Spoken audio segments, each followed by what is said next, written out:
Hello and welcome back to the Aimless Electron. Please excuse the lighting and the background and everything like that. You'll notice things are a little cramped. This is just a temporary setup for me until I get my office set up in the new place. I'm going to go in this episode and finish the oven, the Reflow Oven project. I'll first show you what I'm going to do to it, and then I'll do a time-lapse video kind of thing. While I'm doing it all, put it together, and then we'll run a quick test. So stick around and let's check out the oven.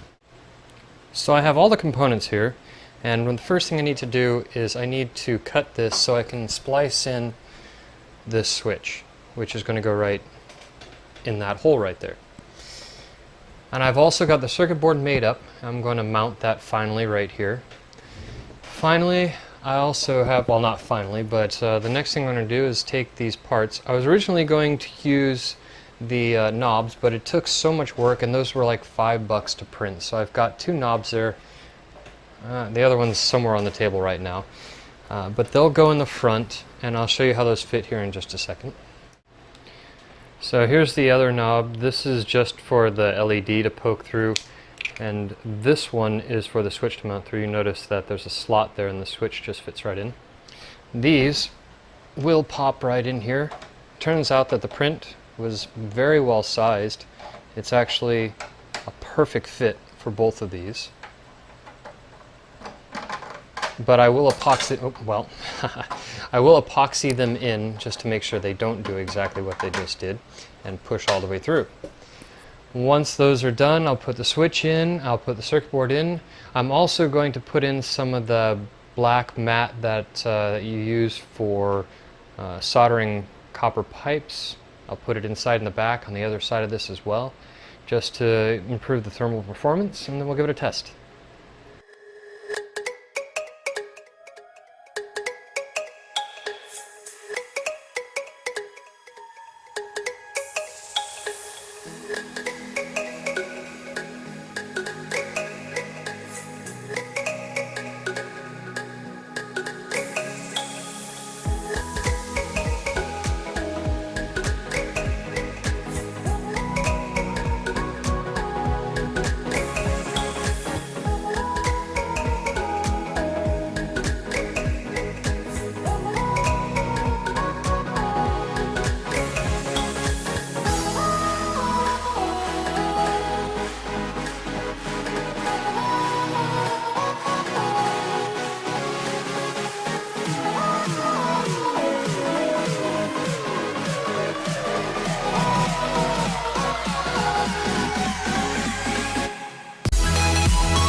Alright all, well, thanks for watching. I hope you enjoyed that montage of the reassembly slash, well, pretty much blooper reel. I wanted to point out that you may have noticed that the circuit board had a jumper wire in the back. That was because I made a mistake there.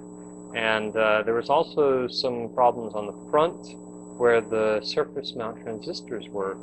It turns out that my footprint was actually flipped. So really it was something that was very difficult to catch because it was based on the footprint that was in KiCad. And this was all done in KiCad and then printed out with using Seed Studio, by the way.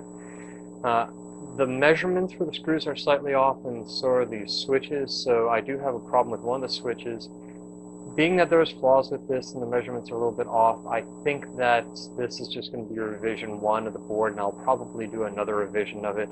And I also think I'm going to put the surface mount components sticking out towards the back so you can see them, and then have the through-hole stuff sticking out through the back of this. And I think I'll also make the switches right here and up here through-hole instead of surface mount. They were more expensive and they were harder to find, at least for the patterns that I was looking for, so I'll probably switch it up next time. We'll see what happens. Anyways, thanks for sticking with me, and I'll see you in the next one when we're at my new place, hopefully. And we'll probably go back to looking at the new LED project for Burning Man 2017. So thanks again, and if you liked it, give me a thumbs up. Let me know what you thought of the DIY Reflow Oven project. All of this stuff is on GitHub or somewhere out there on the net. It's completely open source. If you have any suggestions for it, let me know. And like I said, any questions, if you want to know how I did something, or if you want to know how to do something, maybe I can help you. Anyways, like the channel, subscribe, and I'll see you in the next one.